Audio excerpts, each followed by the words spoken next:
Neurotherapy के अनुसार हमारे शरीर के अंदर कोई भी बीमारी तब आती है जब हमारे 3 सिस्टम बिगड़ते हैं या 3 में से कोई भी एक बिगड़ता है। उनमें सबसे पहला जो हमारा सिस्टम है वो डाइजेस्टिव सिस्टम है, दूसरा है रेस्पिरेटरी सिस्टम और तीसरा है किडनी का सिस्टम। यानी कि उन 3 सिस्टम में सबसे ज़्यादा महत्वपूर्ण वो है हमारा डाइजेस्टिव सिस्टम। डाइजेस्टिव सिस्टम अगर आपका गड़बड़ हो गया तो न केवल पेट खराब होगा बल्कि आपके शरीर के दूसरे सिस्टम भी खराब हो सकते हैं, क्योंकि दूसरे सिस्टम के लिए भी रॉ मटेरियल बनाने का काम आपका डाइजेस्टिव सिस्टम ही करता है।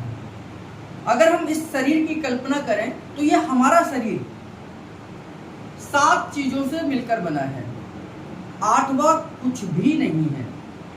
यानी कि अगर हम बात करें तो हमारे शरीर के अंदर 7 ही चीजें मिलेंगी। अगर हम पूरी बॉडी में देखें, या तो वो कार्बोहाइड्रेट यानी कि ग्लूकोज मिलेगा, या एमिनो एसिड्स मिलेंगे, या फ्री फैटी एसिड्स और ग्लिसरॉल मिलेगा, या विटामिन या मिनरल्स मिलेंगे, या पानी मिलेगा, या रफेज मिलेगा जिसको हम फाइबर भी कहते हैं। हमारा पूरा का पूरा शरीर इन ही 7 चीजों से मिलकर बना है।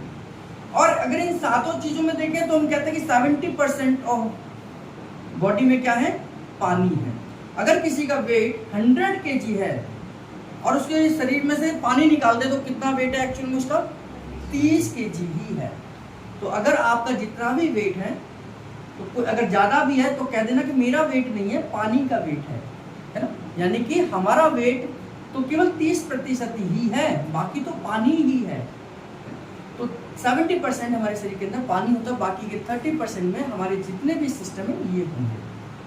अब इन पूरे के पूरे सिस्टम को बनाने के लिए जितना भी रॉ मटेरियल है वो हमारे कहां से आएगा, इसी फैक्ट्री से आएगा जिसको हम डाइजेस्टिव सिस्टम कहते हैं।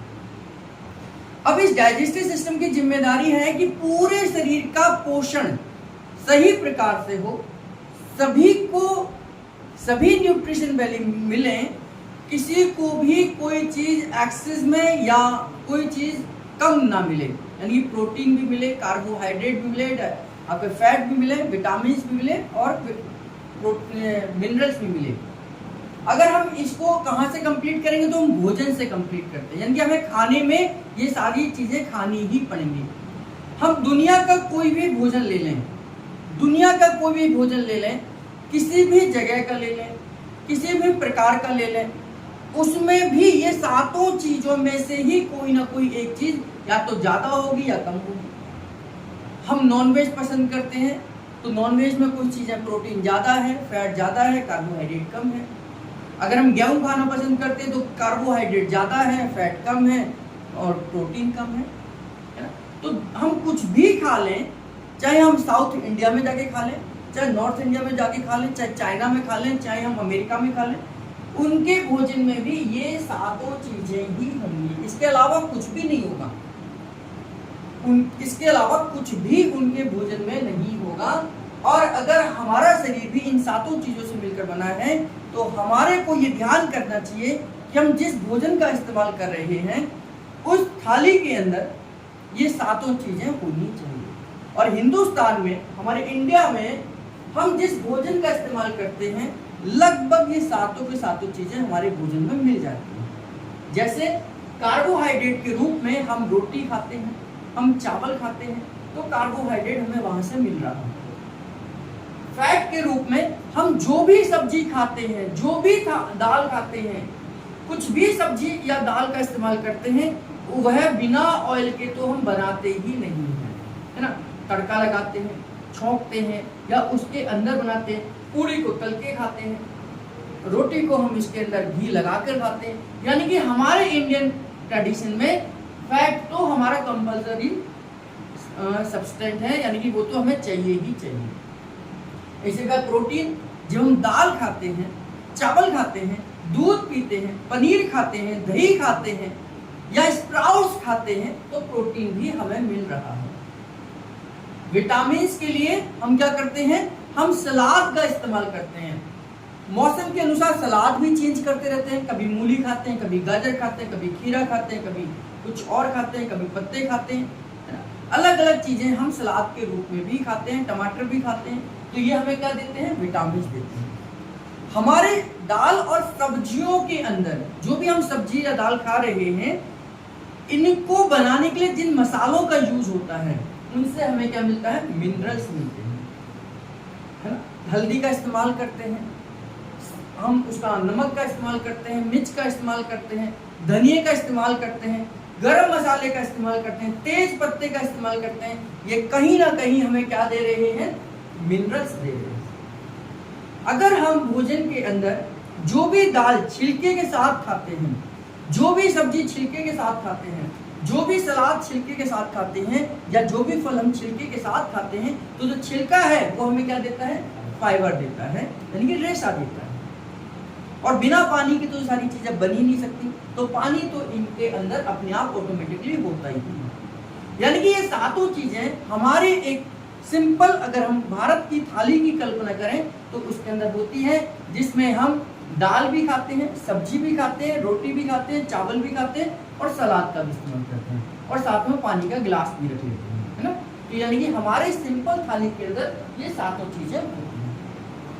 अब ये जरूरत तो हमारी डाइट तो चलो समझ आ गई कि हमने डाइट तो ले रहे हैं, लेकिन अब हमारे शरीर के पोषण के लिए क्या जो हम डाइट ले रहे हैं वैसे ही सारी चीजें चली जाती हैं, वैसे ही बॉडी एब्जॉर्ब कर लेता है, वैसे ही इनका यूज हो जाता है?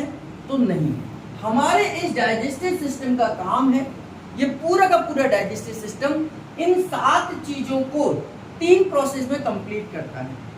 पहला डाइजेस्ट करता है, दूसरा एब्जॉर्ब करता है, तीसरा डिस्ट्रीब्यूशन पे काम करता है। आप तो केवल खा ही सकते ना, खाने के आपका काम है केवल खाना, इन चीजों को खाना।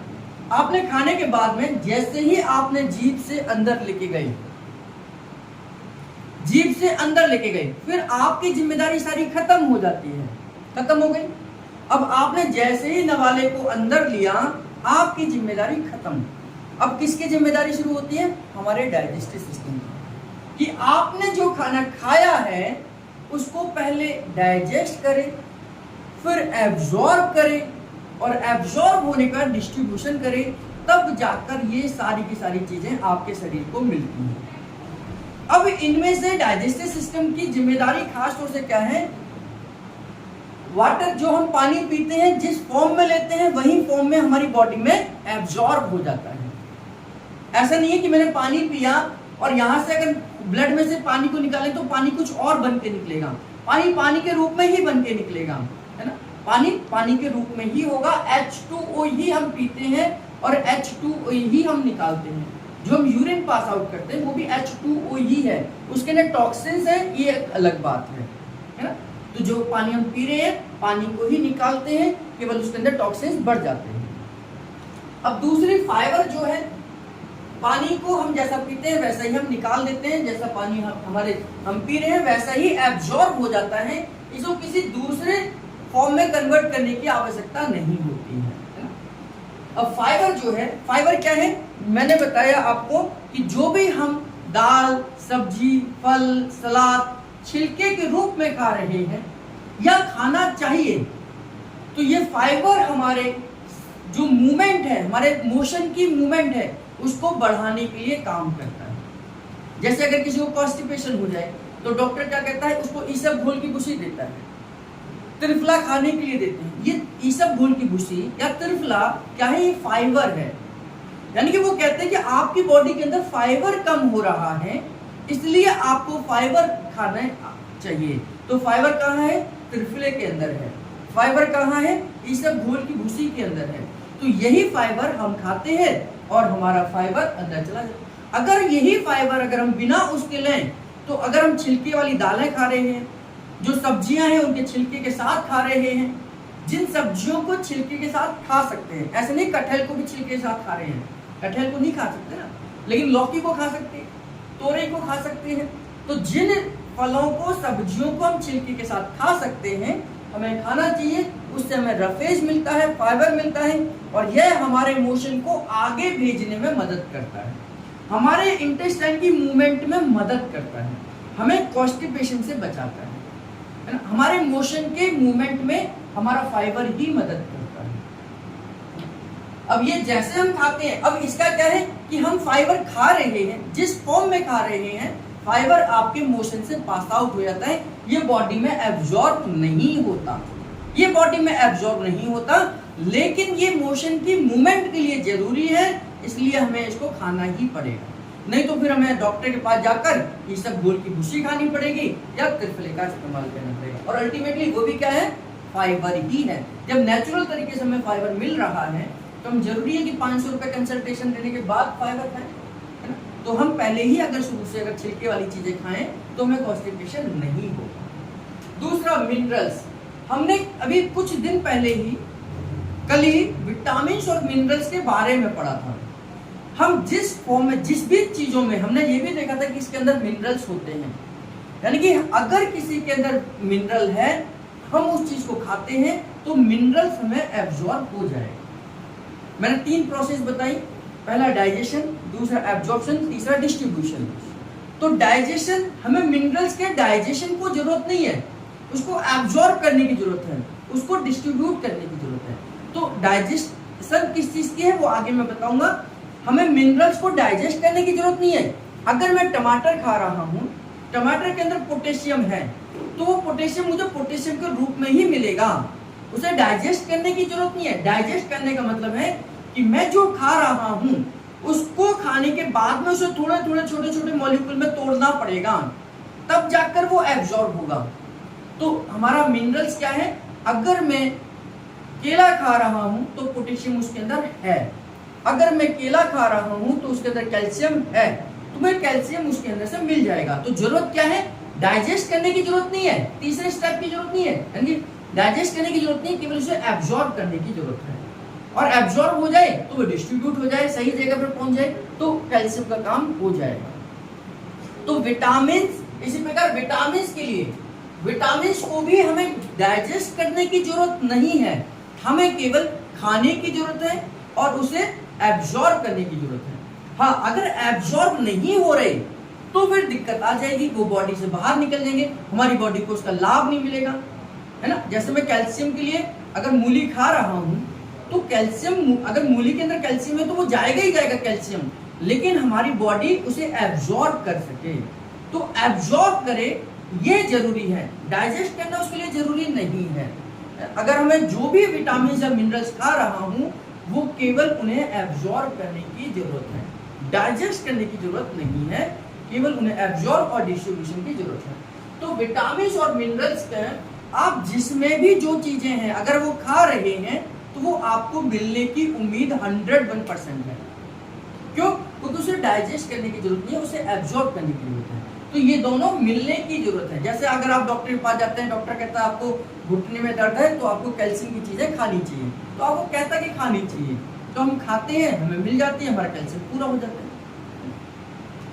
विटामिन और मिनरल्स हम अगर खाते हैं तो हमें वो एब्जॉर्ब करने की जरूरत है, डाइजेस्ट करने की जरूरत नहीं। लेकिन बाकी की जो 3 चीजें हैं, इन तीनों चीजों को पहले डाइजेस्ट करने की जरूरत है, फिर एब्जॉर्ब करने की जरूरत है, फिर डिस्ट्रीब्यूशन की जरूरत है। यानी कि यहां तक की कहानी में हमने ये देखा कि हमारा डाइजेशन वर्ड नहीं है, यहां तक की कहानी में हमने जो खाया है अगर उनमें वो चीजें हैं तो वो हमें केवल एब्जॉर्ब करने की जरूरत है, और एब्जॉर्ब हो जाएंगे तो डिस्ट्रीब्यूशन होगा, डिस्ट्रीब्यूशन होगा तो शरीर को मिल जाएगा।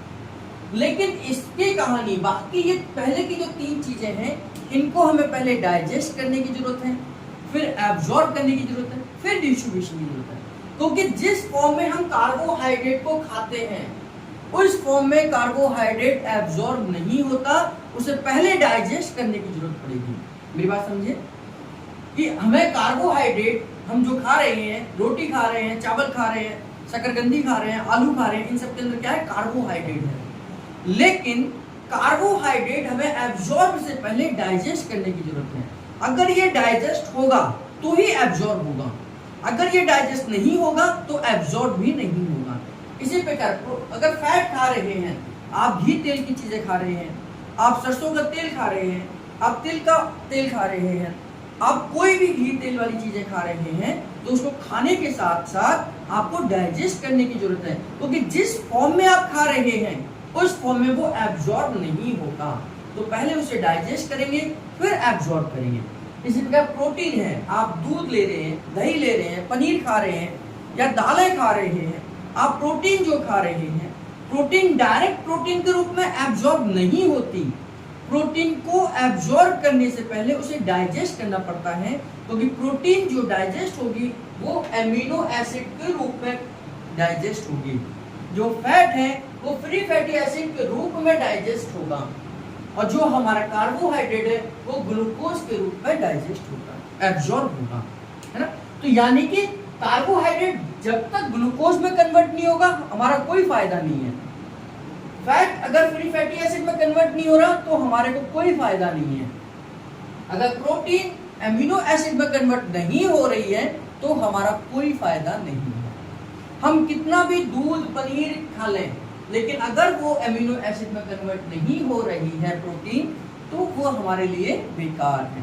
तो बहुत सारे लोगों को आपने सुना होगा, मैं खाना तो बहुत खाता हूँ, सारी चीजें खाता हूँ, हर चीज खाता हूँ, लेकिन मेरे शरीर को नहीं लगता। अब वो खा तो रहे लेकिन डाइजेस्ट नहीं हो रहा। जब तक वो डाइजेस्ट नहीं होगा तो वो आपके स्टूल में पास आउट हो जाएगा, स्टूल में बाहर आ जाएगा, तो वो हमारे लिए क्या है, बेकार की चीजें हैं। तो इसलिए अगर आपका पेट ठीक है तो आप हर भोजन से विटामिन मिनरल्स को ले सकते हैं।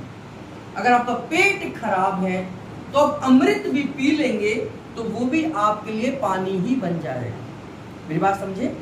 जो एक मजदूर होता है वो बहुत कम चीजें खाता है, बहुत ज्यादा वैरायटी नहीं खाता। वो रोटी सब्जी दाल, रोटी सब्जी खाएगा, दाल खा लेगा, प्याज खा लेगा, इतनी सारी चीजें, वो वैरायटी 10 तरह की वैरायटी नहीं निकाल के खाता, लेकिन उसके अंदर सारी चीजें कंप्लीट है। क्यों? क्योंकि उसकी मेहनत की वजह से उसका डाइजेस्टिव सिस्टम पूरा स्ट्रॉन्ग होता है।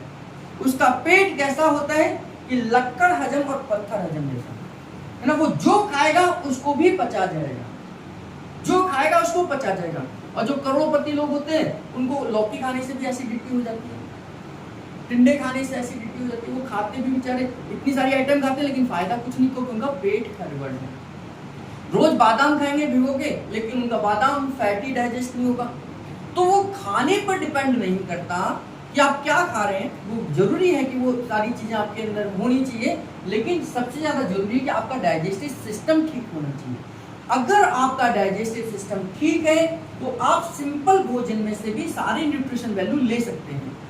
अगर आपका डाइजेस्टिव सिस्टम ठीक नहीं है तो आप कितनी भी वैरायटी वाली चीजें खा लीजिए, आपको पोषण नहीं मिलने वाला है।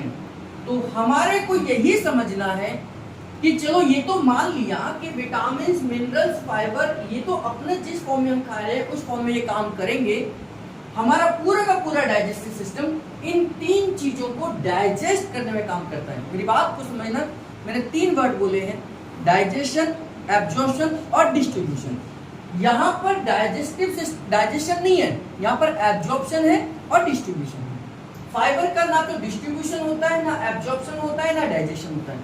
केवल इसका कुछ भी नहीं होता, ये जिस फॉर्म में हम खाते हैं उसी फॉर्म में बाहर निकल जाता है। इसका कोई यूज भी नहीं है, केवल ये हमारे को कॉन्स्टिपेशन से बचाता है, कि हमारे मोशन को आगे बढ़ने में मदद करता है, हमारे मोशन को आगे ढकेलने में मदद करता है। इसलिए अगर आपको कॉन्स्टिपेशन है तो फाइबर युक्त हमें भोजन खाना चाहिए, छिलके का इस्तेमाल करना चाहिए। कॉन्स्टिपेशन है तो हमें फाइबर ही खाना चाहिए। तो फाइबर को ना तो हमें डाइजेस्ट करना है, ना एब्जॉर्ब करना है, ना डिस्ट्रीब्यूट करना है, लेकिन इन 3 चीजों को हमें केवल एब्जॉर्ब करना है और डिस्ट्रीब्यूट करना है। लेकिन इन 3 चीजों को हमें क्या करना है, पहले डाइजेस्ट करना है, फिर एब्जॉर्ब करना है, फिर डिस्ट्रीब्यूट करना है। अगर आपका ये डाइजेस्ट भी हो गया, ये ग्लूकोज में कन्वर्ट हो गया, ये फ्री फैटी एसिड में कन्वर्ट हो गया, ये एमिनो एसिड में कन्वर्ट हो गया, लेकिन ये एब्जॉर्ब ही नहीं हुए, जहां पर ये जाकर एब्जॉर्ब होने चाहिए थे वहां एब्जॉर्ब ही नहीं हुए, तो भी ये हमारे किसी काम के नहीं है। तो डाइजेस्ट, एब्जॉर्ब और डिस्ट्रीब्यूशन, ये तीनों ही प्रोसेस होंगी, तभी इन तीनों का काम होगा। हम इस डाइजेस्टिव सिस्टम में यही समझेंगे कि इन तीनों को कैसे डाइजेस्ट करना है। इनका तो पढ़ने की जरूरत ही नहीं है, क्योंकि हम अगर टमाटर खाएंगे, केला खाएंगे, मूली खाएंगे, सलजम खाएंगे, गाजर खाएंगे, तो जो उसके अंदर है वो हमें मिलेगा ही मिलेगा। केवल हमारा एब्जॉर्प्शन ठीक होना चाहिए। एब्जॉर्प्शन हमारे हाथ में तो नहीं, तो डाइजेस्टिव सिस्टम अपने आप उसे एब्जॉर्ब करेगा। अगर एब्जॉर्प्शन में कोई दिक्कत है तो हम फिर एब्जॉर्प्शन पे काम करेंगे, है ना। तो उस पर डाइजेशन के लिए काम नहीं करेंगे उनके लिए, तो डाइजेशन के लिए किसके लिए काम करेंगे, इन तीनों के लिए करेंगे। तो हम क्या पढ़ रहे हैं, डाइजेस्टिव सिस्टम। तो ऐसा सिस्टम जो हमारे द्वारा लिए गए भोजन को डाइजेस्ट कर कर उसकी न्यूट्रिशन वैल्यू को एब्जॉर्ब करे और अनावश्यक चीजों को यानी कि वेस्ट प्रोडक्ट को बॉडी से बाहर निकाले, उस सिस्टम को हम क्या कहते हैं, डाइजेस्टिव सिस्टम। बात समझ आई कि ऐसा सिस्टम, पाचन तंत्र, ऐसा तंत्र जो हमारे द्वारा लिए गए भोजन को डाइजेस्ट कर कर उसे एब्जॉर्ब करे, उसकी न्यूट्रिशन वैल्यू, हमारे लिए जो पोषण है उसे एब्जॉर्ब करे, और जो हमारे लिए वेस्ट प्रोडक्ट है, जो हमारे लिए विजातीय तत्व है, उनको बॉडी से निकालने वाले तंत्र को हम क्या कहते हैं, पाचन तंत्र कहते हैं, डाइजेस्टिव सिस्टम कहते हैं। हमने इसमें यही समझना है कि हमारा डाइजेस्टिव सिस्टम कैसे काम करता है। इसका सिंपल आप डायग्राम को समझ लीजिए कि कैसे ये डायग्राम बनाया गया है या कैसे इस पर काम करेगा। हम जो भी कुछ खाते हैं सबसे पहले हमारे मुंह के अंदर जाता है। हम मुंह के अंदर से ही खाएंगे ना, पेट को फाड़ के तो नहीं डाल देंगे अंदर से, है ना। कोई चैन हमने निकाली, यहाँ से खोली और डाल दी अंदर, ऐसा नहीं करते, मुंह के अंदर डालते हैं। तो पहले खाना मुंह के अंदर जाता है, मुंह के अंदर कुछ प्रोसेस होती हैं, उस प्रोसेस के दौरान कुछ चीजें डाइजेस्ट होती हैं। तो खाना पहले मुंह से अंदर जाता है, फिर ये हमारा फूड पाइप कहलाता है। इसको क्या कहते हैं, फूड पाइप। सिंपल भाषा में इसे फूड पाइप कहते हैं, लेकिन इसको साइंटिफिकली हम क्या कहते हैं, ईसोफेगस कहते हैं। ईसोफेगस को पार करते हुए, ईसोफेगस को पार करते हुए ये पाइप हमारा खुलता है पेट के अंदर। ये पाइप कहाँ खुलता है, ईसोफेगस का फूड पाइप कहाँ खुलता है, हमारे पेट के अंदर। यह एक दरवाजा है। इस दरवाजे का नाम क्या है, कार्डियक स्फिंक्टर। क्या है, cardiac sphincter.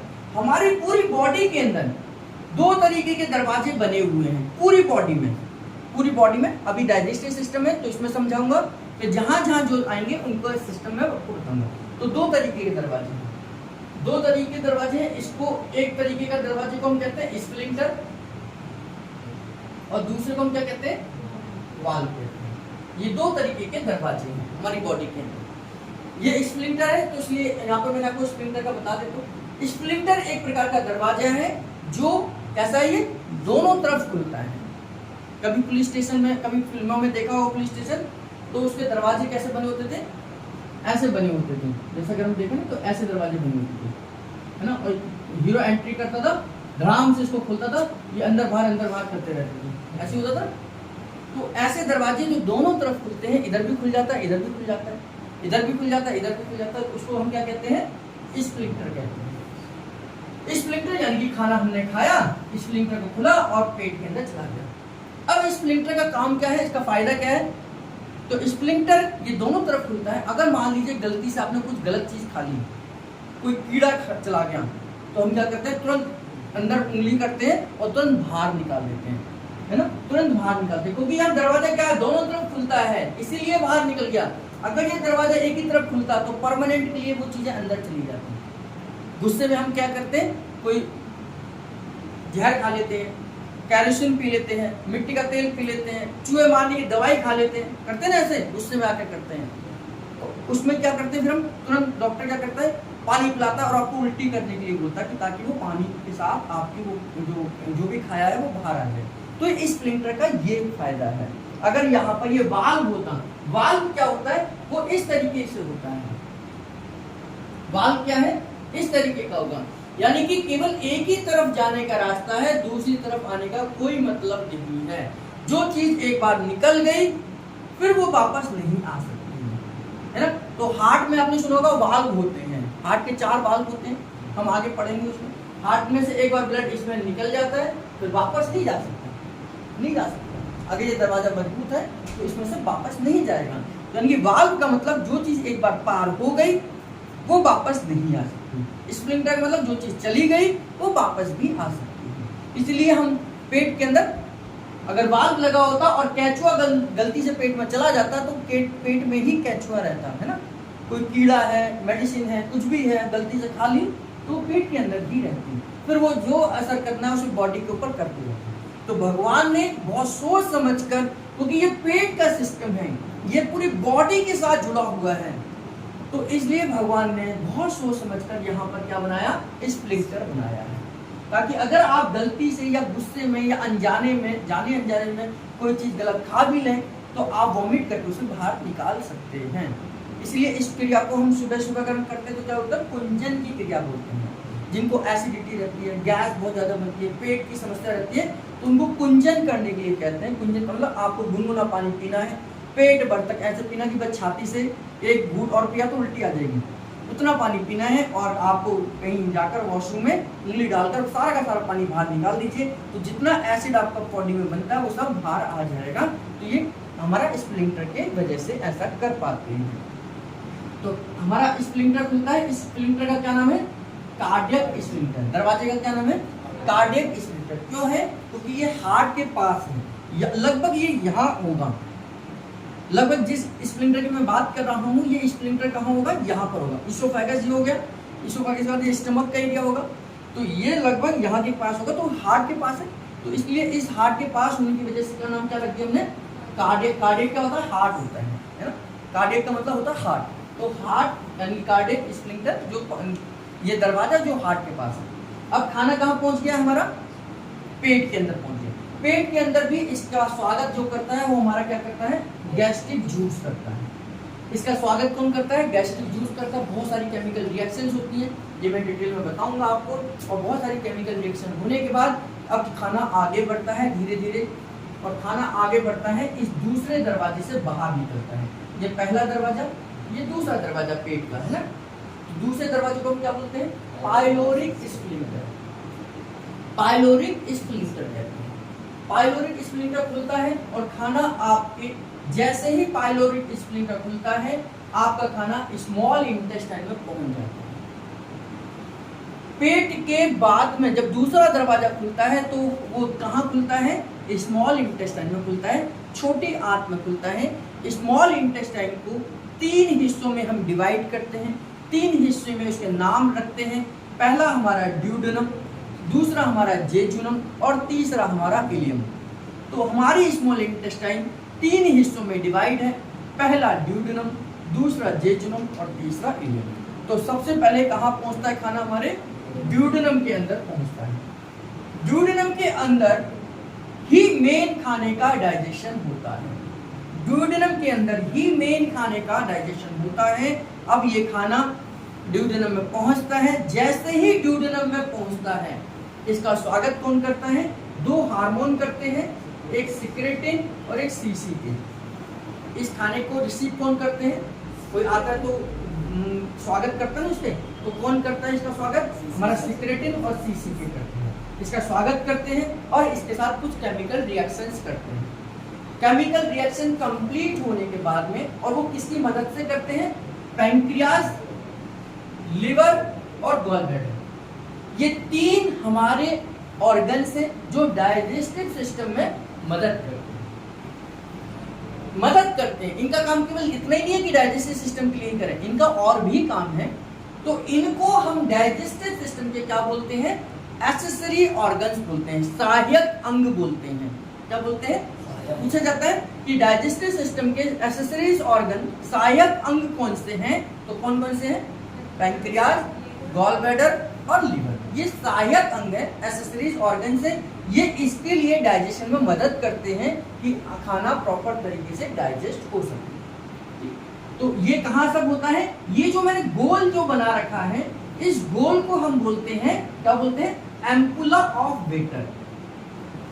Ampulla of waiter, ampulla of waiter. Ampulla of waiter का मतलब ये है, एम्पुला ऑफ वेटर क्या है कि जहां पर सारी रिएक्शन होंगी, सारी की सारी रिएक्शन होंगी, उस जगह को हम कहते हैं एम्पुला ऑफ वेटर। ठीक है, न्यूरोथेरेपी में इस जगह की ब्लॉकेज अगर हो जाती है तो उसको खोलने के लिए हमारा कौन सा फॉर्मूला है, वेटर फॉर्मूला है ना। वेटर फॉर्मूला इस जगह को खोल सकता है, कोई भी प्रॉब्लम है तो उसको ठीक कर सकते हैं। अब ये दूसरा जो गोल बनाया है मैंने, ये दूसरा गोल तो किसका हो गया, एम्पुला ऑफ वेटर हो गया। जो पहला गोल है, ये पहला गोल जो है, आप ये देख रहे हैं 2 रास्ते आके यहाँ पर मिलते हैं, एक चांदनी चौक से आ रहा है, एक कश्मीरी गेट से आ रहा है। ये दोनों रास्ते आकर आपस में यहाँ मिल जाते हैं तो इसे क्या बोलते हैं? इसको बोलते हैं कश्मीरी गेट बोलते हैं, है ना?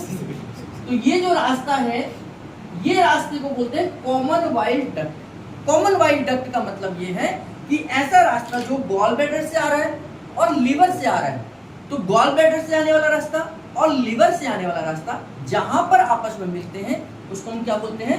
कॉमन वाइल डक्ट बोलते हैं।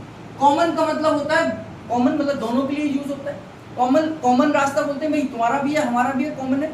तो कॉमन वाइल डक्ट का मतलब जो बाइल है, बाइल एक पिगमेंट है, बाइल की मदद से हमारा फैट डाइजेस्ट होता है, बाइल की वजह से ही फैट डाइजेस्ट होगा। और बाइल कहाँ बनता है? हमारे लिवर के अंदर बाइल बनता है, स्टोर गॉल ब्लैडर में होता है। लिवर बाइल को बनाता है। आप ये देख रहे हैं, ये पाइप से, इस पाइप से गॉल लिवर, ये हमारा लिवर है, ये हमारा गॉल ब्लैडर है। तो बाइल लिवर बनाएगा, लिवर बनाएगा बाइल को और कहाँ भेज देगा? गॉल ब्लैडर के अंदर स्टोर कर देगा, यहाँ स्टोर करके रखता है। ठीक है, अब जरूरत पड़ेगी जब भी हमें फैट को डाइजेस्ट करने की, तो अब कहाँ से आएगा? यहाँ से नहीं आएगा। कहाँ से आएगा? गॉल ब्लैडर इस बाइल को रिलीज करेगा और इस रास्ते से यहाँ पर भेज देगा। कहाँ पर भेजेगा? ड्यूडेनम के अंदर भेज देगा, जहाँ इसकी जरूरत है, जहाँ फैट को डाइजेस्ट करना है। मैंने आपको बताया कि यहाँ डाइजेस्ट होगी सारी चीज, है ना? तो गॉल ब्लैडर, लिवर क्या करता है? बाइल को बना बनाकर गॉल ब्लैडर के पास भेज देता है, क्योंकि लिवर जो है बाइल को बूंद बूंद कर कर ही बनाता है, बूंद बूंद करके ही बनाता है। अब फैट को डाइजेस्ट करने के लिए, फैट को पाचन करने के लिए बाइल की जरूरत है। अब जो बूंद बूंद जो लिवर बाइल बना रहा है वो केवल एक दो पूड़ी ही पचा सकता है। जो एक हम एक दो पूड़ी खा लेते हैं कभी कभार, है ना? तो बाइल की एक बूंद से आपकी दो पूड़ी डाइजेस्ट हो जाएगी। कभी कभार आप मस्ती में आते हैं और खा लेते हैं 10-12 पूड़ी, उस समय लिवर तो घबरा जाएगा कि भाई मैं इतना सारा कहाँ से बाइल बनाऊं। तो उस समय के लिए क्या करता है? लिवर क्या करता है? अपने बाइल को बना बनाकर, बूंद बूंद बना बनाकर वो करता है गॉल ब्लैडर में स्टोर कर लेता है। अब लिवर निसंकोच हो जाता है, फ्री हो जाता है। आप कुछ भी खाओ, क्या आप घी को ही पूरा पी लो, कोई फर्क नहीं पड़ेगा, आपको कोई दिक्कत नहीं होगी। पूरा का पूरा घी आपका डाइजेस्ट हो जाएगा, क्योंकि उतने सारे, चाहे आप 1 किलो का घी पी लो, आपके उस घी को पचाने के लिए गॉल ब्लैडर के पास क्या है? बाइल है। आपने बहुत सारा घी पिया तो बहुत सारा बाइल निकाल देगा गॉल ब्लैडर, उसके पास तो स्टोर है ना? अगर आपने 2 पूड़ी खाई है तो भी निकाल देगा, 1 पूड़ी खाई है तो भी पचा लेगा। यानी गॉल ब्लैडर के पास आपका बाइल स्टोर रखा हुआ है। जितने आपने घी तेल खाया होगा उसके हिसाब से बाइल को भेज देगा। कौन भेजेगा? गॉल ब्लैडर भेजेगा। और यहाँ से बाइल को भेजकर कहाँ भेजेगा? ड्यूडेनम के इस हिस्से में भेजेगा। इस हिस्से को क्या बोलते हैं हम? एम्पुला ऑफ वेटर कहते हैं। तो एम्पुला ऑफ वेटर क्या है? एम्पुला ऑफ वेटर वो जगह है जहां से पैंक्रियास से निकलने वाले एंजाइम्स, ये पैंक्रियास से आ रहे हैं, यहाँ से पैंक्रियास से कुछ केमिकल निकलेंगे, जहां से गॉल ब्लैडर और बाइल यानी कॉमन वाइल डक्ट आपस में आकर मिलती है, उस जगह को एम्पुला ऑफ वेटर कहते हैं। ड्यूडेनम की वह जगह जहां पर पैंक्रियाटिक डक्ट यानी पैंक्रियास से निकलने वाली पाइप, पैंक्रियास से निकलने वाली पाइप और कॉमन वाइल डक्ट है ना ये, तो कॉमन वाइल डक्ट आकर ड्यूडेनम में मिलती है, उस जगह को हम क्या कहते हैं? एम्पुला ऑफ वेटर कहते हैं। एम्पुला ऑफ वेटर कहते हैं। तो ये 3 लिवर क्या है, इसमें मेन काम क्या कर रहा है? केवल इतना ही करता है डाइजेस्टिव सिस्टम में, केवल इतना ही काम करता है डाइजेस्टिव सिस्टम में। ये फैट को डाइजेस्ट करने के लिए बाइल बनाता है और स्टोर कहाँ कर देता है? गॉल ब्लैडर में कर देता है। जितनी जरूरत होती है हम गॉल ब्लैडर से मंगाकर अपना काम चला लेते हैं। और पैंक्रियास से amylase, lipase, trypsin, sodium bicarbonate, ये सारे के सारे केमिकल निकलते हैं जो हमारे खाने को डाइजेस्ट करते हैं। इनके बारे में कल मैं डिटेल में आपको बताऊंगा। तो यहाँ पर सारी चीजें आती हैं और ये प्रॉपर तरीके से डाइजेस्ट करती हैं। तो हमारे पूरे डाइजेस्टिव सिस्टम में एसेसरी ऑर्गन्स कितने हो गए? 3 हो गए, पैंक्रियास, गॉल ब्लैडर और लिवर, ये सहायक अंग हैं। अगर हम इनको हटा दें, किसी दिन डाइजेस्टिव सिस्टम को गुस्सा आए और बोले भाई तुम जाओ अपने अपने यहाँ, हमें कोई मतलब नहीं है, तो इस डायग्राम को क्या कहेंगे? इस डायग्राम को, जब ये डाइजेस्टिव सिस्टम का मतलब है कि जब ये सारी चीजें होंगी तब हमारा डाइजेस्टिव सिस्टम होगा। पैंक्रियास भी है, गॉल ब्लैडर भी है, लिवर भी है और ये पूरा का पूरा डायग्राम है। उस कंडीशन में ही हम इसको डाइजेस्टिव सिस्टम कहेंगे। अगर गॉल ब्लैडर, इसने डाइजेस्टिव सिस्टम ने कहा कि तुम लोग भग जाओ, मैं अपना काम चला लूंगा, तो पैंक्रियाज चला गया, गॉल ब्लैडर हट गया, लीवर भी हट गया, तो उस समय पर ये डायग्राम क्या कहलाएगा? एलिमेंट्री कैनाल कहलाता है। एलिमेंट्री कैनाल कहलाता है, यानी कि यहां से लेकर यहां तक के रास्ते को, ये एक पूरा पाइप ही तो हो गया, यहां से खाना गया, यहां से गया, यहां से गया, यहां से गया, यहां से गया, यहां से मुड़ा, यहां से बाहर आ गया, ऐसे।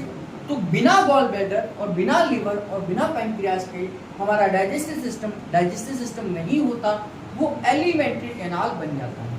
अगर आपसे ध्यान करना, अगर आपसे पूछा जाए कि एलिमेंट्री कैनाल का डायग्राम बनाओ, तो आपको गॉल ब्लैडर, पैंक्रियाज और लीवर को नहीं बनाना है। तो कई बार क्वेश्चन को घुमाकर भी कहा जा सकता है कि एलिमेंट्री कैनाल का डायग्राम बनाओ, तो आपका गॉल ब्लैडर, लीवर और पैंक्रियाज नहीं होंगे। अगर आपसे कहा जाता है डाइजेस्टिव सिस्टम का डायग्राम बनाओ, तो फिर ये तीनों भी उसमें इन्वॉल्व हो जाएंगे। तो इस तरीके से दो अलग अलग डायग्राम बन सकते हैं, एक एलिमेंट्री कैनाल का और दूसरा डाइजेस्टिव सिस्टम का। तो जो मैंने अभी तक, जब आप कह रहे थे कि लिवर गॉल ब्लैडर नहीं बनाया था जब मैंने, तो वो क्या था? वो एलिमेंट्री कैनाल था। लेकिन जैसे ही उनका मैंने बनाया, तो वो हमारे डाइजेस्टिव सिस्टम बन गया, है ना। तो इस तरीके से ये हमारा बनता है, यहाँ पर बहुत सारी चीजें डाइजेस्ट होती हैं और फिर आपका खाना आगे बढ़ता है धीरे धीरे। ये ड्यूडेनम को क्रॉस करके, ये ड्यूडेनम पहला हिस्सा हमारे स्मॉल इंटेस्टाइन का, दूसरा हिस्सा हमारा जेजुनम होता है, खाना आगे बढ़ता है और इसमें केमिकल रिएक्शन चलती रहती है। अब इसमें से पानी रीएब्जॉर्ब होना शुरू हो जाता है, क्योंकि यहाँ पर भी पानी है, यहाँ पर भी बहुत सारा फ्लूइड था, आपके मुंह के अंदर फ्लूइड था, यहाँ पर बहुत सारे केमिकल रिएक्शंस हुई, बहुत सारे फ्लूइड और आ गए, तो ये पूरा का पूरा तरल हो जाता है, यानी कि लिक्विड फॉर्म में चला जाता है। तो हमारी ड्यूडेनम क्या है, इसमें से जेजुनम क्या है, उस पानी को एब्जॉर्ब करती है अपने अंदर, है ना। और फिर आगे आपका जो खाना है वो आगे बढ़ता है और ये पहुंचता है इलियम के पार में। इलियम तीसरा हिस्सा है, यानी कि ये लास्ट हिस्सा जो है स्मॉल इंटेस्टाइन का, इलियम में पहुंचता है। और इलियम में ही ये यहाँ पर मैंने जो 3 नंबर लिखा हुआ है, इस 3 नंबर में 2 रास्ते बने हुए होते हैं जो बॉडी के इंटरकनेक्टेड होते हैं, ब्लड के साथ जुड़े होते हैं। यहाँ से जो 3 नंबर मैंने लिखा है, गोला बनाया हुआ है, इसमें ही आपका खाना एब्जॉर्ब होता है, यहाँ पर ही खाना एब्जॉर्ब होता है। और यह 2 रास्तों के माध्यम से एब्जॉर्ब होता है, आपका ब्लड वेसल्स के माध्यम से और लिम्फ वेसल्स के माध्यम से। मैं आगे नेक्स्ट बताऊंगा कि ब्लड वेसल्स में क्या एब्जॉर्ब होगा, लिम्फ वेसल्स में क्या एब्जॉर्ब होगा। जो भी खाना एब्जॉर्ब नहीं हुआ, यानी कि बॉडी ने एक्सेप्ट नहीं करा, जो भी हमने जो हमारे लिए वेस्ट रह गया, यानी कि जो हमने एब्जॉर्ब नहीं करा वो वेस्ट ही हो गया। जो भी एब्जॉर्ब नहीं करा वो वेस्ट हो गया, चाहे वो कुछ भी हो, चाहे वो कुछ भी हो। अगर बॉडी ने उसे एब्जॉर्ब नहीं करा है तो वो बॉडी के लिए क्या है, वेस्ट है ना। अगर हमने कूड़े के साथ में सोने को भी बाहर निकाल दिया तो वो कूड़ा ही है हमारे लिए, है ना। हमने गलती से करा हो चाहे जानबूझ के करा हो, अगर कूड़े की सोने की अंगूठी कूड़े में पड़ी है और हमने झाड़ू लगाकर उसे कूड़ेदान में डाल दिया, तो वो थोड़ी वो जो कूड़ा लेने आता है वो ढूंढेगा उसमें से, वो तो कूड़ा ही समझ के डाल देगा सारी चीज़, तो कूड़ा ही है हमारे लिए। तो ऐसे ही अगर आपने वो एब्जॉर्ब नहीं करा, जो भी चीज़ें वो आपके लिए कूड़ा ही है, वेस्ट प्रोडक्ट ही है। उस वेस्ट प्रोडक्ट को स्मॉल इंटेस्टाइन कहाँ भेज देती है, लार्ज इंटेस्टाइन में भेज देती है। और एक दरवाजा यहाँ पर भी है जिसका नाम है इलियम सिक्कम वाल्व। ये वाल्व आ गया क्योंकि अब यहाँ से चीजें वापस नहीं आ सकती। इलियम सिक्कल वाल्व, ऐसा नहीं है कि अरे मैं तो भूल गया था, एब्जॉर्ब नहीं हुआ, वापस चला जाता हूँ, बॉडी मुझे दोबारा एब्जॉर्ब कर लेगी। क्योंकि यहाँ से अगर चीजें निकल गई, लार्ज इंटेस्टाइन में पहुंच गई जो चीजें, फिर ऐसा नहीं कि मैं वापस भग जाता हूँ, नहीं मेरे को तो एब्जॉर्ब होना था, ब्लड में जाना था, ऐसा नहीं हो सकता। क्योंकि यहाँ पर क्या है, वाल्व बना हुआ है। और मैंने बताया था जो चीजें एक बार वाल्व से गुजर गई वो फिर वापस नहीं आ सकती, है ना। तो ये इलियम सिक्कल वाल्व को जैसे ही चीजें क्रॉस करती हैं वो हमारे लार्ज इंटेस्टाइन में पहुंच जाती हैं। और जो चीजें लार्ज इंटेस्टाइन में पहुंच गई वो हमारे लिए विजातीय तत्व बन जाती हैं, वो हमारे लिए वेस्ट प्रोडक्ट बन जाती हैं। और केवल अब वो हमारे पेट से बाहर ही, यानी कि हमारे मोशन के थ्रू ही आने वाली होती हैं। इसी दौरान इसका सामना हमारे अपेंडिक्स से होता है। अपेंडिक्स का क्या रोल है कल हम बात करेंगे, यानी कि नेक्स्ट उसमें बात करेंगे। क्योंकि appendix according to medical science हमारा वेस्ट, मतलब हमारा इनएक्टिव ऑर्गन है। इनएक्टिव ऑर्गन का मतलब कि आज के समय पर इसका कोई भी उपयोग नहीं है। कल इसके बारे में बात करूंगा कि इसका क्या उपयोग है। फिर यहाँ का सामना होने के बाद हमारा मोशन आगे बढ़ता है और इस जो हमारी लार्ज इंटेस्टाइन में एंटर कर गया। लार्ज इंटेस्टाइन के भी अलग अलग हिस्से हैं। लार्ज इंटेस्टाइन को भी हमने अलग अलग हिस्सों में डिवाइड किया हुआ है। पहला भाग हमारा असेंडिंग कोलोन है। असेंडिंग वर्ड जब भी आता है तो उसका मतलब है कि ऊपर की तरफ जाने वाला। हम कहते हैं असेंडिंग उसमें सेगमेंट में आ गया, या असेंडिंग फॉर्मेट में आप उसको लिखो।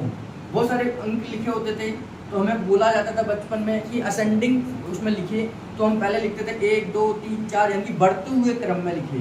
तो बढ़ते हुए क्रम यानी कि ऊपर की तरफ बढ़ रहा है, तो इसको इसलिए बोलते हैं असेंडिंग कोलोन। और कोलोन वर्ड जब भी आता है, ये कोलोन वर्ड यूज होता है लार्ज इंटेस्टाइन के लिए। कहीं पर भी कोलोन वर्ड अगर आ जाए, कोलोन थेरेपी, कोलोन कोलाइटिस बीमारी होती है ना, कोलाइटिस, तो कोलाइटिस का मतलब है कि आपकी लार्ज इंटेस्टाइन में इन्फ्लेमेशन हो गई है, स्मॉल में नहीं हुई है।